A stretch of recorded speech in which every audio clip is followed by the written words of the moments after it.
Krishan, thank you so much for coming on my podcast. Oh, no, thank you for having me. Well, no, it's absolute pleasure because especially when I'm trolling through socials and stuff like that, and you came up. And for everyone out there listening, can you tell people what you do for a living? I work as a stylist, so I work mostly with talent and commercial projects. But yeah, basically dress people for red carpet events, film premieres. I mean, people, we're talking about celebrities, aren't we? We're talking about very high end celebrities, aren't we? I work with some very talented, I work with Talented extremely as well, talented yes. people, which is, fun. And what's your favourite part of your job? At base level, it's instant gratification. Like, I kind of do something, it's out there and the world has seen it. And that's kind of like the real kind of adrenaline kind of buzz of it for me. Also, I love making people feel good about themselves and seeing people putting their best foot forward aesthetically, the way they look and what they're wearing. There's that kind of like that really nice feeling of like taking someone who would never ever wear what I've put them in a million years, but then putting it on and seeing that instant confidence and then just like really like smash it. And why is that so important for you? Why do you get so much gratification from that? I don't know. I guess I like helping people. It's like I always thought I'd have two roles in life. One would be working in like an old deer's shop where they'd come in, you can have a chat to them and just like I love talking to older people, dress them for like their their granddaughter's wedding or like graduation. Like I love helping people like making people like feel good about themselves. And where does that come from? Is that something that from childhood or something that you struggled with and you didn't have? I don't think so. I mean, I kind of like, my parents are some might say they're overbearing, but I do not. They will do anything. You could say, oh, I need a pen. Next minute, they will have a stationery shop for you. Like they're very they love to help. They go above and beyond. And I've just been brought up around that type of person. So I think that's it has played a big part in my life. Be like always wanting to help people, do the best for people and put your best foot forward with other people in mind. That's really lovely to hear, actually, because a lot of people, when they talk about their parents, there's been some struggles, and I'm sure there have been struggles for you because, I know we've already talked about it off air about how you wanted to change your career and how you spoke to your parents about that. Yeah, it was. I'm very fortunate in the sense that my parents have always kind of like been my biggest champion with me and my siblings. They've always been our biggest champions. And yeah, it's just so important for them that they allowed us to do what we wanted to do, and I guess for them they didn't have the opportunities that we've been given, just the next generation along. Like my sister studied media studies and they went traveling around the world, and like for them that was unthinkable. Was there a reaction to that, especially being a girl, your sister wanting to go around the world? My parents were very, very happy in the sense that they brought us up right, and like not being brought up right there is no right way, is there? But they brought us up in a way that kind of there was an openness, there was a good line of communication, and it was very much kind of like my mum always said, if you're going to do something, do it in front of us. Do not do things behind my back, because if you do it in front of me, I can defend you. Like if someone comes in, not within the South Asian community, there's a lot of gossiping and that sort of stuff. I think with any community, not just the South Asian community. But my mum was just like, do whatever you do in front of me, because if someone comes and knocks on my door and says something about you, at least I can defend you. And that's kind of the mentality that's always been in my life. Like always do things with my parents quite openly. And were they open about their childhood and their struggles? Is that why they've taken parenting very differently, a very different approach? Yeah, I mean, I would say so. I'd say they've been quite open with us as in their children, with kind of like their upbringing and how things have happened, and they both came from very different backgrounds. So yeah, I guess they have been extremely open about how they were brought up. Obviously, they were brought up very differently to the way we were, and they brought us up very differently to how they were treated and brought up. But they've kind of just like instilled in us this real kind of like respect for like other people, and just being the joy of bringing joy to others. I guess is kind of, that's the one thing my parents have instilled in me. It's really beautiful. Oh, I mean, actually, when I said it, I was like, oh, I mean, that could be a really tacky t-shirt. No, absolutely not. And it's actually lovely to hear that when people talk about their parents, because it doesn't happen a lot, I don't think. No. You know, there is that person that changes the sort of cycle, but it sounds like it was them. Yeah, it's oh, do you know, so my parents, my sister lives in Australia, so my parents go out and visit every year for 6 months. Before they left last time, they just said it in passing that a boy from from the Gujarati community where I grew up in Birmingham, whose parents knew me, had committed suicide because of his sexuality. His parents didn't accept his sexuality, and that really like kind of struck with me, because in my head I was like, why couldn't his parents be more like my parents? Why couldn't they be more like you? Is what I thought when they told me. And then since then, whenever I've now spoken to other kind of like South Asian parents of queer children, they've said like, I wish we were more like your parents to our children, because they were. I mean, for me, this is getting very deep now, in the sense that like for me there was no kind of like having to come out. I literally brought a boy home. My parents were just like, okay, this is happening, and that was it. Embraced it. Yeah, that was it. There was no kind of like, no questions, no kind of like, oh, why is this happening, or any of that. It was very much kind of like, okay, this is what's happening, this is how we deal with it, and that's it. And they've kind of like flown the flag for within kind of like where I grew up. I feel like just like there's no kind of like shyness. My partner's invited to every like wedding, every ceremony. There's not kind of like, oh, come by yourself. Like it's very kind of open and really lovely. Is there still a stigma, do you think, or are things moving on? I think in this country, there's definitely still a stigma, Yeah. 100%. I think things are changing. I think it's very much at the moment we're at a point where in my experience, the South Asian community love queer culture. They love drag queens. They love RuPaul. They love everything about it. But it's good enough for other people's and not for them. Like if I was having a conversation with someone who was a parent of a child and they were like, oh my God, I love what you're doing, I love this. And I was like, oh, you never know, like your son, your daughter, your child could do that. And I'm like, oh no, my son won't be gay. And I was like, oh, it's not like that's the stigma about it. And actually we just did a really lovely thing where we met Gad and Joel. We did. Incredible. And I remember he did a dating show on Netflix where he paired up civilians with celebrities, and in there was a really kind of cool, with like he paired up like this young lesbian girl with an incredible actress, and this young queer guy with an incredible actor to teach them how to date. And I was like, it's so accepted over there. And then like we were saying, like a lot of the kind of the new South Asian TV shows are kind of really covering really, really beautiful queer storylines, some horrific queer storylines as well, but they're covering it, and it's there, and it's open, and it's in everyone's face. Whereas over here, I think there is still a bit like there is a weirdness about it. I've had conversations like this where there are, some I've actually heard people say we're actually more Indian.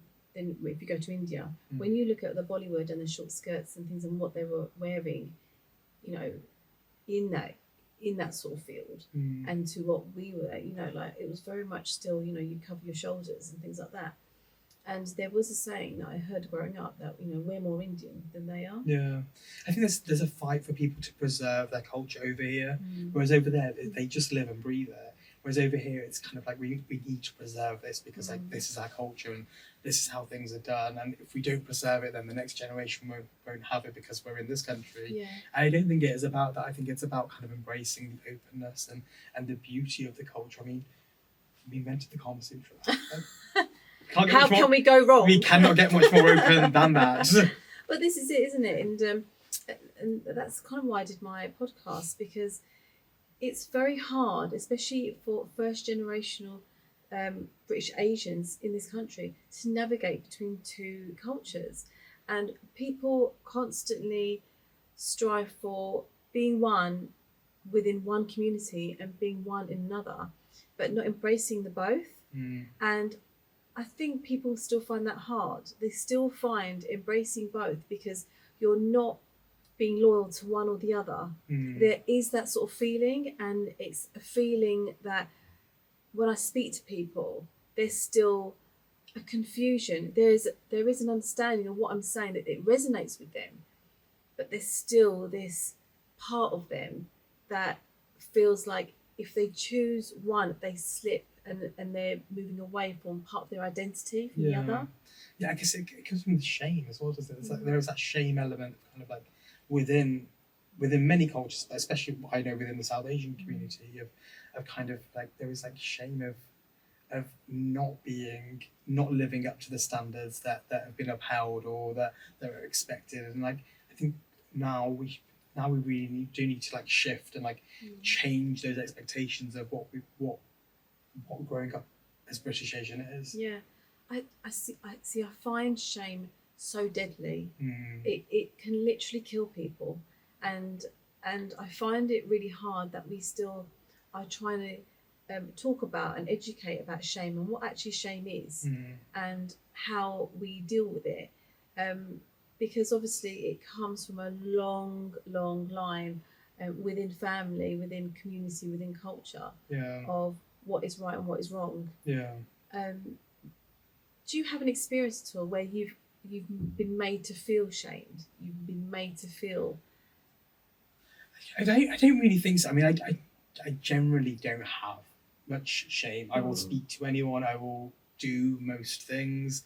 I guess I don't know. I don't really think I've ever really... I mean, you're made to feel shameful, but I don't really feel it. Like I can see... you see kind of like people that don't agree with like my way of life or kind of like my job. Or you get an energy from them, don't you? You do get that energy, but that's shame. That's the shame of other people that I guess you don't really want to kind of absorb yourself. And I shouldn't carry that, I guess.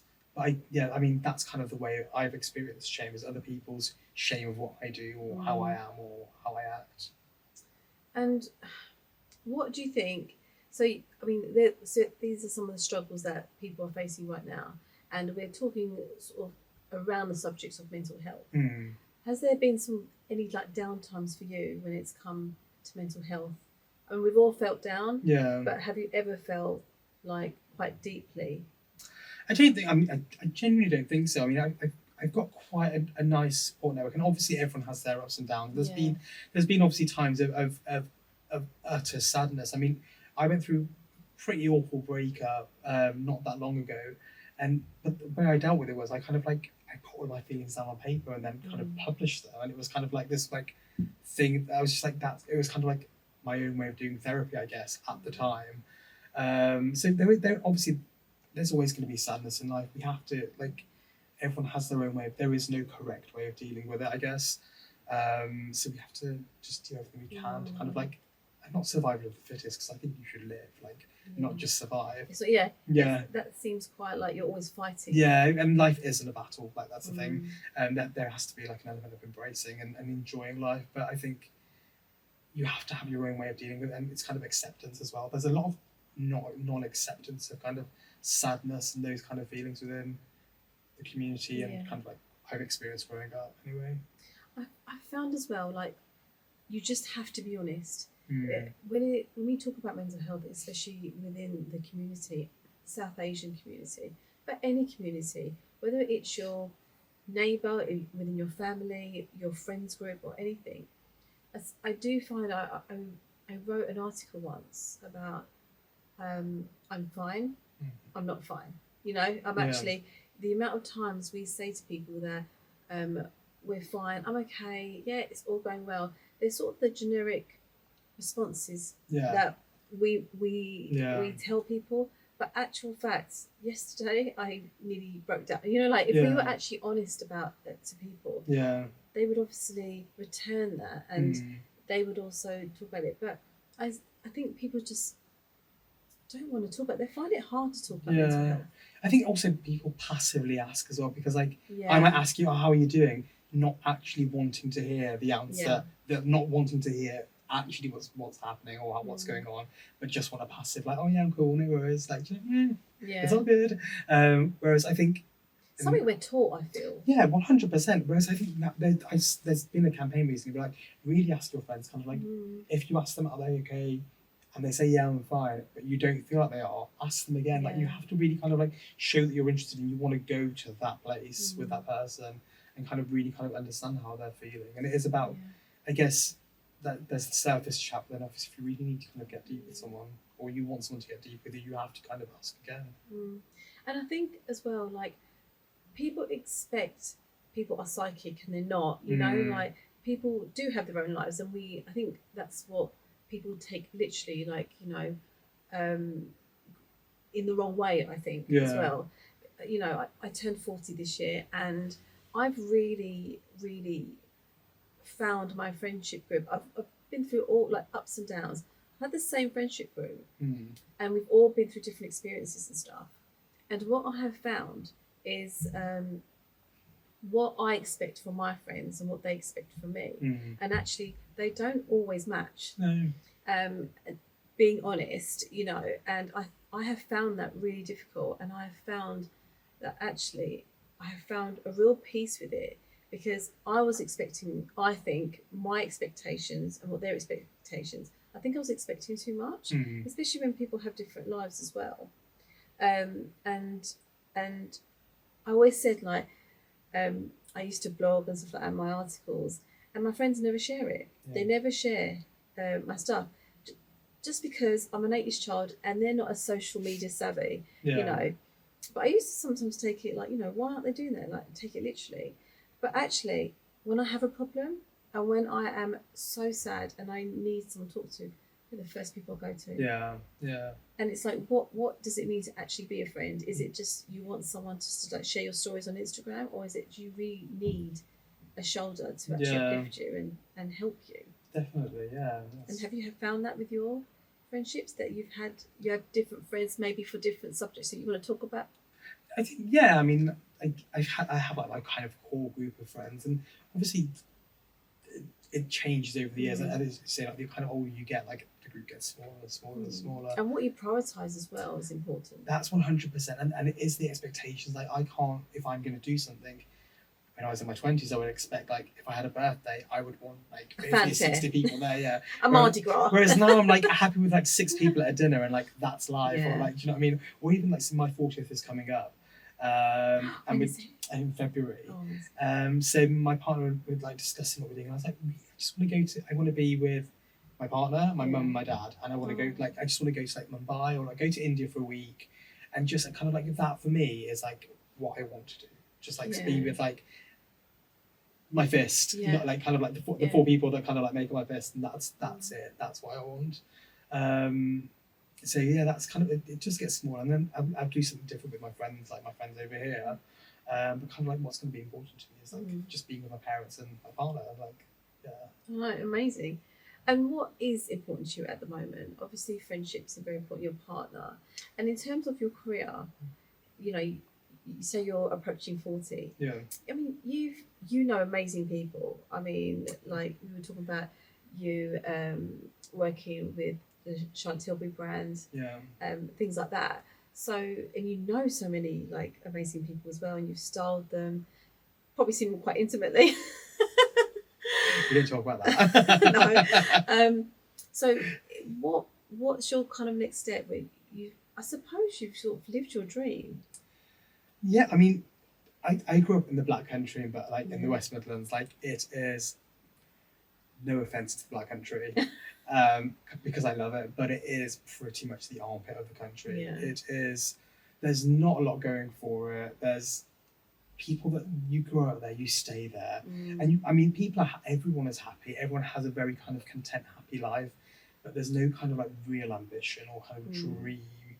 And I kind of that's fed through the communities. That's why people don't leave. But I mean, also I love it when me and my partner go there. My partner's Canadian. Whenever we go there, he's just like people are so happy and they enjoy it. It's such a nice like kind of community. But if you want more, it's very difficult to kind of like, if you step out of that world to want more, it's kind of like there is a bit of shame in that, I guess. But yeah, so I kind of I came from that, and then I wasn't born into this. I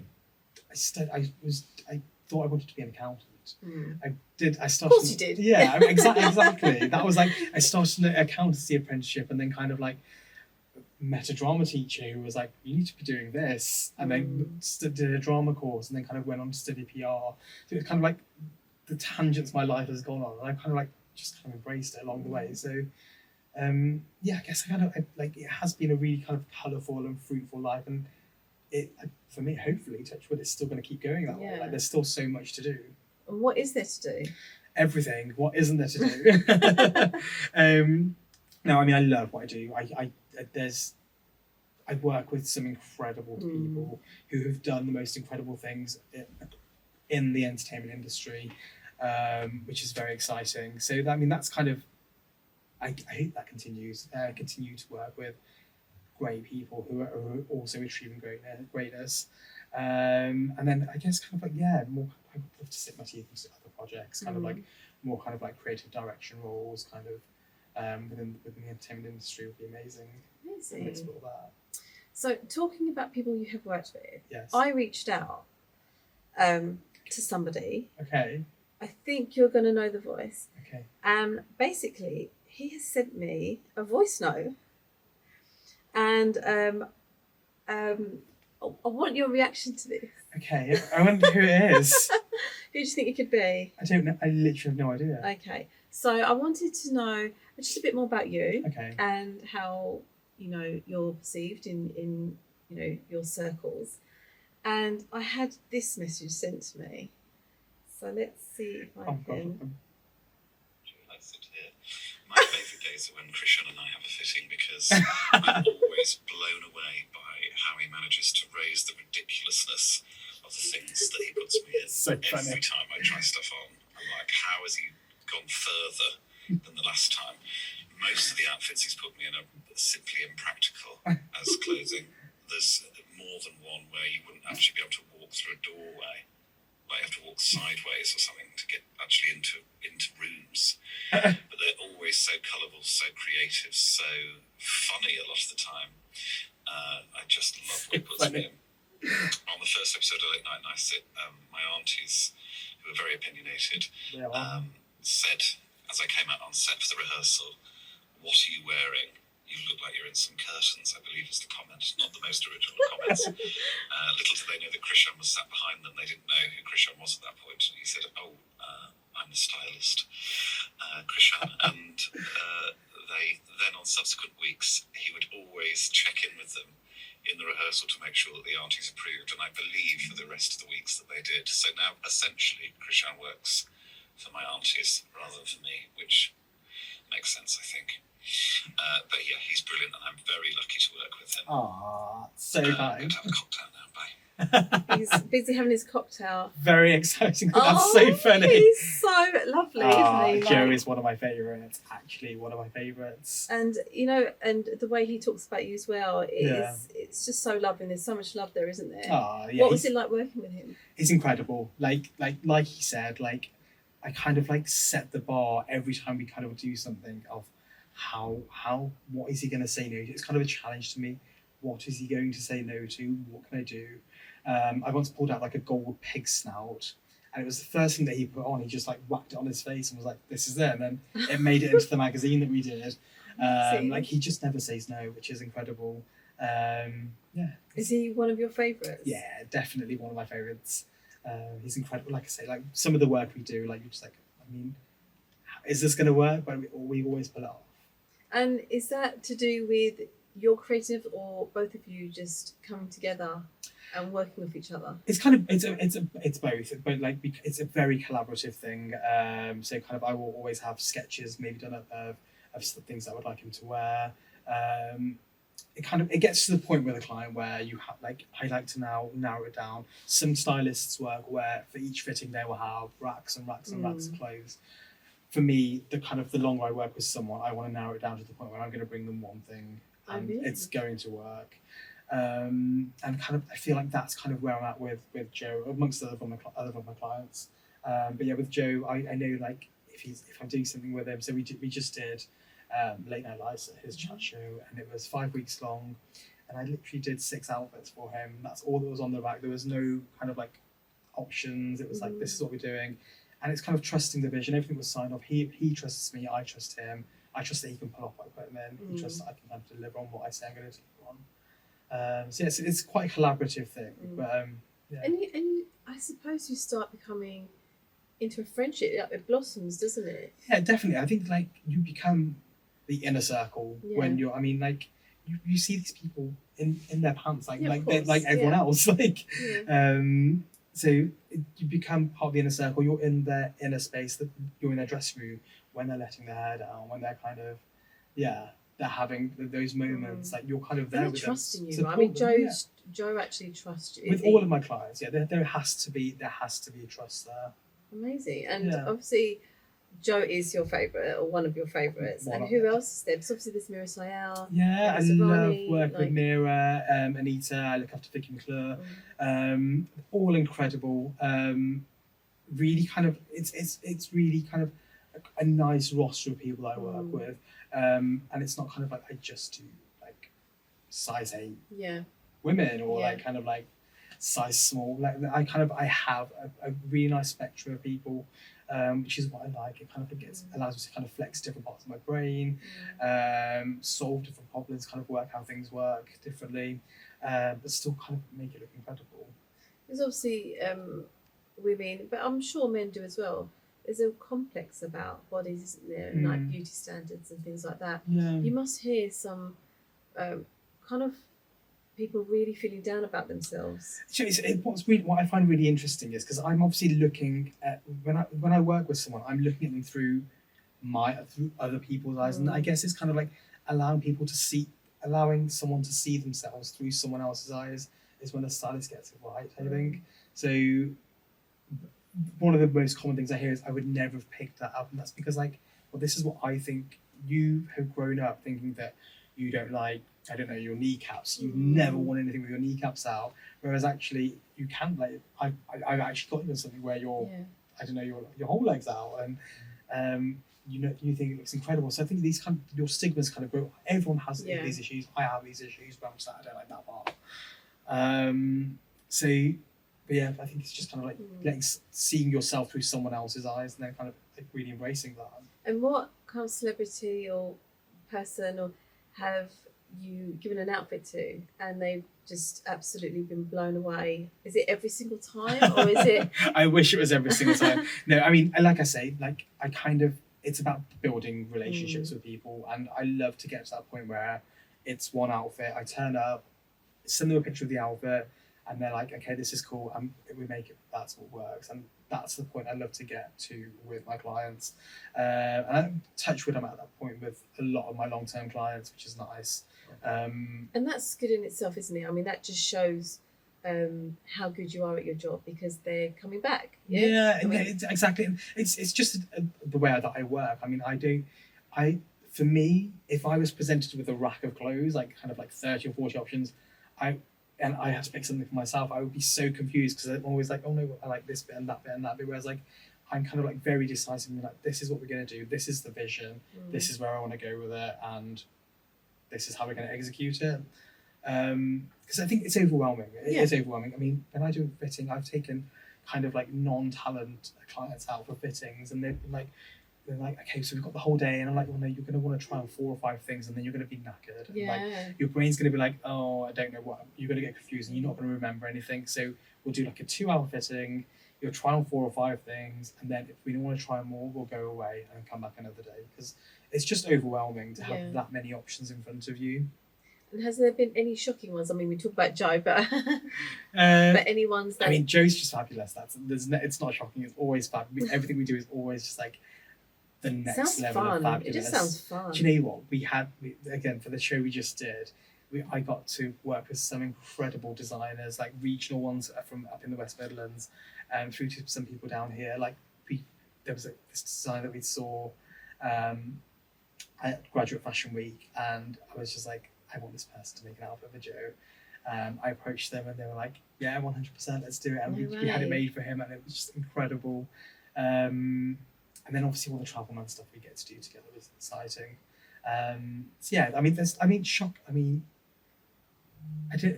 certain things where I've gone like, oh, I don't know if it's going to work, and it's kind of just gone down really, really well, and people have loved it. Tell me a time when it's gone really, really wrong. Really, really wrong. Really, really, really, really, really wrong. I mean, it has gone wrong a few times, but not. I don't really know. I'm trying to think off the top of my head. Not that good. No, I mean, no.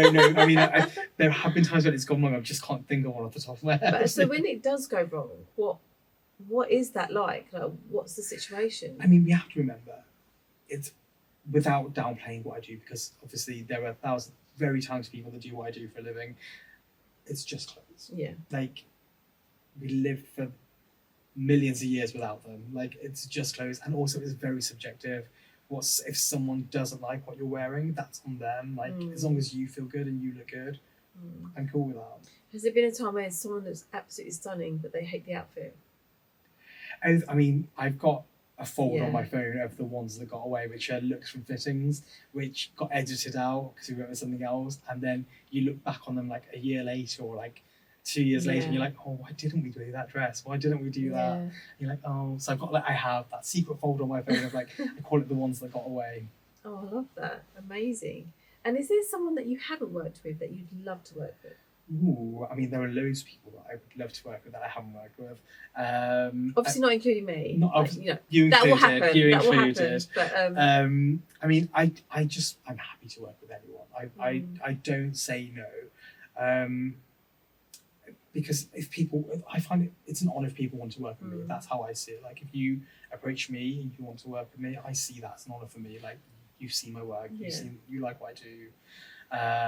Let's make it happen.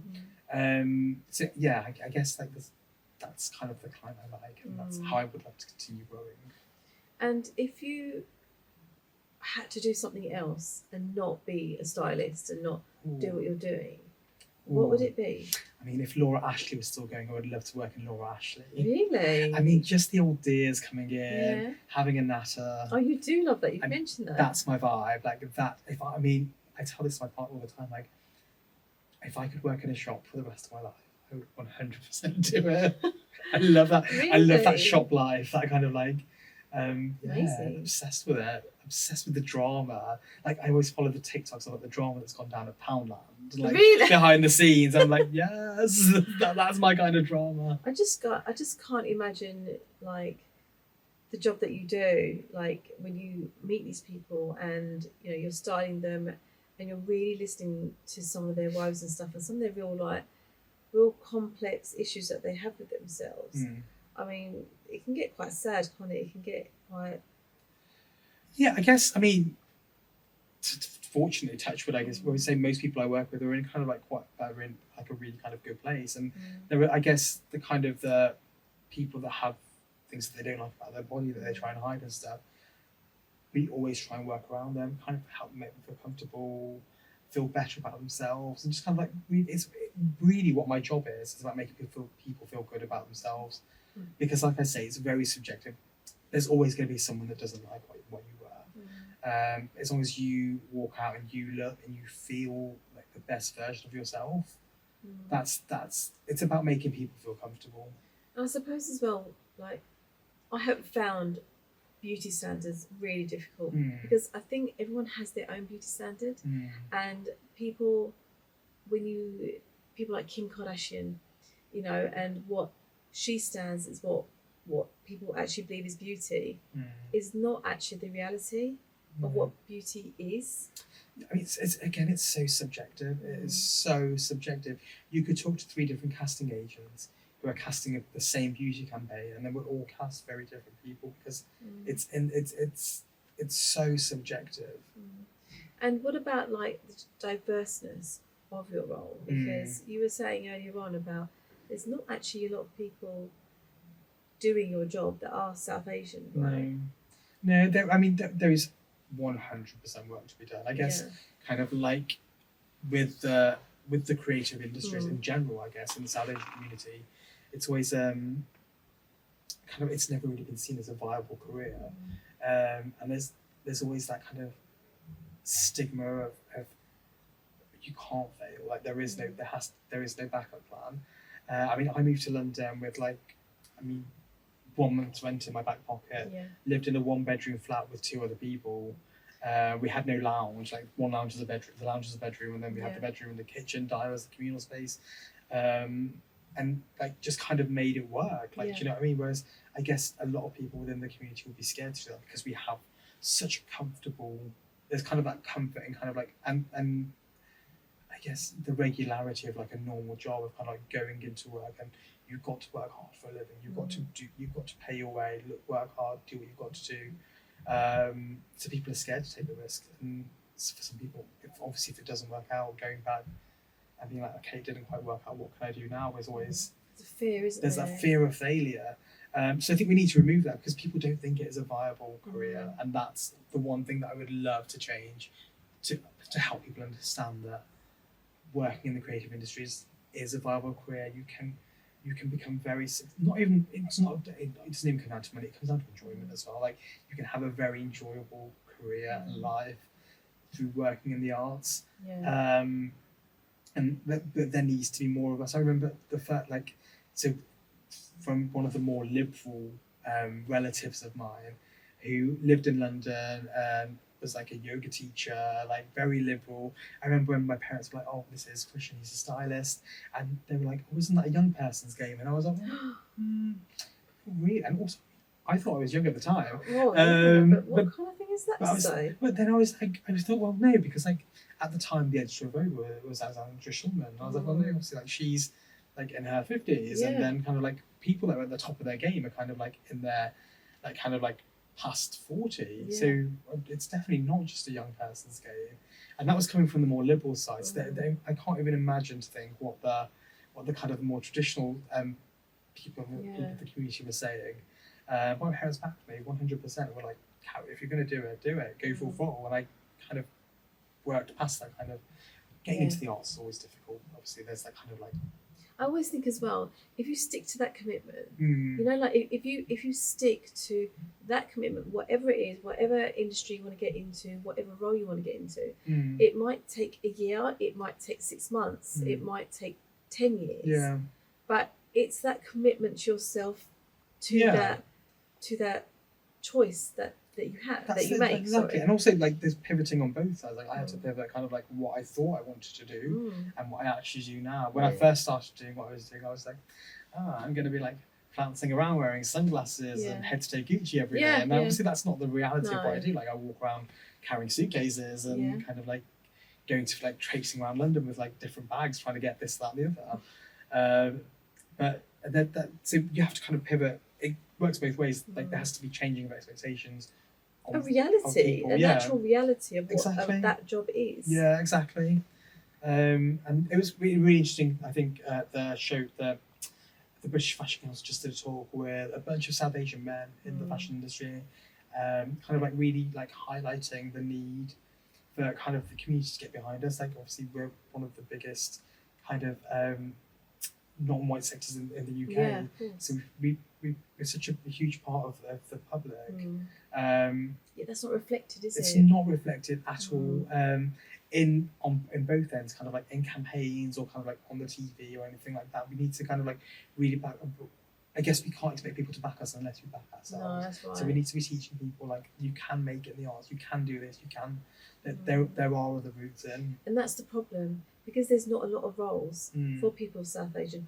We're not only competing with everybody else, we're competing within ourselves, within our own communities.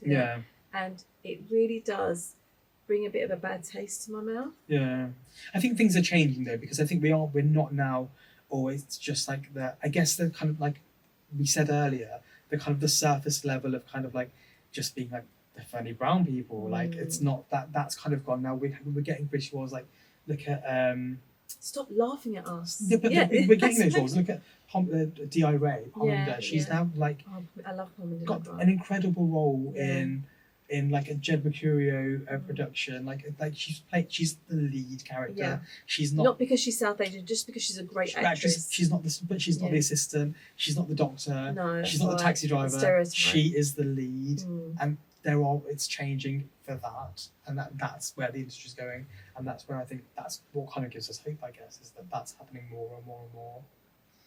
Krishan, I could talk to you forever. I really could. I feel like I waffled on a lot. No, you really haven't. Very inspiring, and I want everyone to follow you as well on socials.